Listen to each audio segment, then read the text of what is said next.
If you think graphic design is about making things look nice, you are already behind. There is more to you than just being a graphics designer. And here's the catch. AI can generate visuals in seconds, clients can, access templates instantly, logos are cheaper than ever, so the question is no longer can you design? The real question is can you think?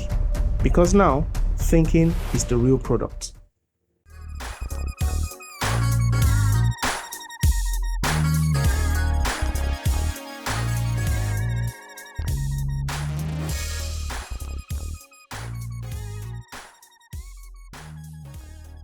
This is Whitespace Elite Circle. We are passionate about bringing creatives from different walks of life to learn, earn, and collaborate through community building and networking, starting from Africa. In this video, I'll try my best possible to make sure you see how graphics designers must think in order to remain relevant through different times, starting with this AI era. But before I go down that path, let me tell you a story about the Photoshop adoption and the designers who fought it. So when Photoshop launched in 1990 by the Knoll brothers, that's Thomas and John, it didn't immediately, take over the design world. At that time, real designers worked with dark rooms, airbrush, film photography, physical paste stops, print production boards, and every manual tool available. Design was tactile, manual, and of course, very slow. Then Photoshop arrived, and many designers were not impressed at all. You see, a large number of traditional designers pushed back really hard. They said it's cheating, it removes original craftsmanship, real designers don't click buttons, and digital work will cheapen the industry, right? Will make the industry cheaper. And there were genuine fears and concerns, not just about the tools, but actually about identity, their own identity. So for many, seasoned professionals, years of manual mastery suddenly felt threatened by a screen and, of course, a mouse click. Some refused to learn it. Some dismissed it as a trend and say it would just come and go. Some believed clients would never trust fully digital work. What actually happened was that Photoshop just didn't survive. It didn't just survive. It reshaped the entire industry. By the mid to late 1990s, print workflows became digital, advertising production, accelerated, deadlines tightened, and of course, creative output scaled globally. Agencies demanded more digital files, and Photoshop became a standard. Then came the likes of Adobe Illustrator, Adobe InDesign, and of course the full Adobe Creative Suite. The entire professional ecosystem shifted from traditional to digital. Studios that adapted thrived, agencies that digitized scaled, and they didn't just scale, they scaled faster. Freelancers who mastered the tools gained massive competitive edge over the ones that did not, master the tools. And here's what happened to those designers who fought the, in quote, trend. Many of the designers who completely, rejected Photoshop slowly became irrelevant over time. Not because they lacked talent or skills, but because the market moved on, and the market moved on pretty fast. Print shops went digital. Clients expected digital delivery here and there, and you couldn't submit, films in negative in an email, So some transitioned late and they struggled. Some even retired earlier. Some designers were even pushed into smaller niche roles where analog skills really mattered. But the mainstream industry passed them by over time, and the resistance didn't stop the shift. It only delayed the adaptation. So the second thing that happened in this era is what I would like to term the tool-only designers. A new wave of designers suddenly emerged. They learned Photoshop, but they didn't understand design. They didn't learn design. They knew filters, they knew effects, they knew, layer styles and composition tricks. They knew some, new things that the software is bringing on board, but they did not understand typography. They had no clue about hierarchy, about composition, about branding strategy, about visual psychology, about color theory. They had no idea. And the result was that the early 2000s were filled with overused drop shadows, lens flares everywhere, over-processed images, trend-heavy substance light work, different, effects, and software became accessible. So everyone could produce visuals, but not everyone could design. And over time, the industry began to correct itself. Clients began to distinguish between, oh, this person knows Photoshop, and oh, this person understands design. The ones who relied purely on software trends faded. The ones who combined strong fundamentals with digital tools became the leaders. Patterns repeat themselves. Every technological shift creates three groups of people. Number one, those who resist and get left behind. Those guys that call it a trend that will soon fade off. Number two, those who adopt blindly and produce noise and nonsense. And of course, number three, those who integrate the tool with deep thinking and cultural literacy. And those are the ones that dominate. So Photoshop didn't kill design. It elevated designers who understood design. And the same thing happened with web design, desktop publishing, social media design, and now AI tools. The tool is never the threat. Shallow thinking is the major issue. So the real lesson is this.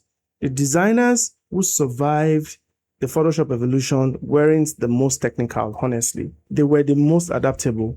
They were the most flexible. They understood that tools change, but principles don't change. Typography still matters. Hierarchy is still very important. Psychology is super important. And of course, strategy is king. Although the mouse replaced the airbrush, but thinking remained the advantage. And that is exactly where we are again today. So here are 7 ways to think as a graphic designer so you remain relevant. Number 1, strategic thinking. Let's be honest. Execution is now automated. AI image generators everywhere, layout engines, smart typography systems, they've all compressed production time into almost zero. If your value is just moving text around and choosing colors and applying trendy effects, you are competing with software, honestly. And software doesn't get tired. It doesn't negotiate fees. It doesn't miss deadlines. So what survives is strategic thinking. The ability to diagnose a business problem, to translate psychology into visuals, to build systems, not just assets. This is where the leverage is. The second is to think like architects and not decorators. Think like a builder, right? Here's a story. There's a designer I know who charges 5 times the average rate in his market. Same tools, same laptop, same internet, but different thinking. When a client comes to him asking for a logo, he doesn't just open Illustrator. He asks, who are you trying to dominate? Why should a customer trust you? What do you want people to feel in 3 seconds or 8 seconds? He redesigns positioning before, moving shapes here and there. And when he presents his final work, he doesn't say, here is your logo. He says, this is how your brand will, command authority in your market. That is not decoration. That is perception engineering, and perception is power. Now, you are not a decorator. You're an architect of perception. Businesses don't pay for beauty and aesthetics. They pay for positioning. And when someone sees a brand, they decide in milliseconds. Is it premium? Is this trustworthy? Is this for me? Your job is to engineer that reaction, which means you must understand behavioral psychology, cultural context and literacy, market positioning, brand narrative. Design is not art. Design is controlled influence. And if you are not studying psychology and business, you are designing blindly. The third way to think is that the AI is not your enemy. It's in fact your intern. Let's address the fear. AI is taking over design. The straight answer is no. AI is taking over lazy design and lazy designers. Now, AI is a multiplier. It handles draft variation, idea generation, speed, but it cannot understand Africa market nuance. It cannot decode cultural symbolism. It cannot build long-term brand equity. It cannot lead creative direction, especially across Africa's growing creative economy. Context matters more than ever. Templates don't understand local buying behavior. Algorithms don't understand regional perception, triggers, or whatnot. That's where your human advantage lives. The designer who learns to direct AI, not compete with it, becomes 10 times faster. The one who resists it becomes irrelevant pretty fast. The fourth way is thinking globally. Africa's creative economy is rising and is rising pretty fast. So let's zoom out a bit. The African creative economy is expanding rapidly. Startups are scaling. Tech ecosystem is growing rapidly. Global brands are entering the local markets. Diaspora market is returning. But here's the gap. Many businesses still don't understand branding deeply, which means opportunity. If you position yourself as a brand strategist, a visual systems builder, a perception engineer, you are not just a freelancer, you are an infrastructure. You are not just a graphic designer, you are an infrastructure. The future African creative leader is not just talented. They are informed, globally aware, and locally intelligent. The fifth way to think is to price like a strategist, not a laborer. The hard truth is this. If you charge per flyer, per logo, per post, you are selling labor. And now, labor gets automated. Value does not. So stop asking, how much should I charge for a logo? You should start asking, what is the business impact of this brand? When you solve market differentiation, customer trust, and of course, revenue positioning, you start to price on outcome, not on output or input, and not on hours. When you think like this, clients stop negotiating small numbers because you are no longer a designer, you are a growth partner. If you really want to understand how to price based on outcome and not output or input, just check this video right here. The sixth way is to think in system building, or let me say, build systems and not portfolios. So you should think system and not portfolios. In the past, designers built portfolios full of isolated projects here and there. Now, authority is built differently through thought leadership, clear positioning, repeated insights, and community. Your brand as a designer must be visible. If no one knows how you think, they assume you don't think deeply. So share your process, share your strategy, share your psychology, share your philosophy, share your breakdowns. Visibility compounds authority and silence erodes it. And one thing to do is to make sure that every showcase in your portfolio is probably majorly a case study, right? From the beginning of a project to the end of it, to show that you understand what you're really doing and not, trickles of projects here and there. The seventh and the last way is the mindset shift. You need to delete old thinking and start thinking new. So let me summarize this entire mindset shift. Old thinking would say, I make designs. New thinking would say, I engineer perception. Old thinking would say, I need more clients. New thinking would say, I need higher value problems.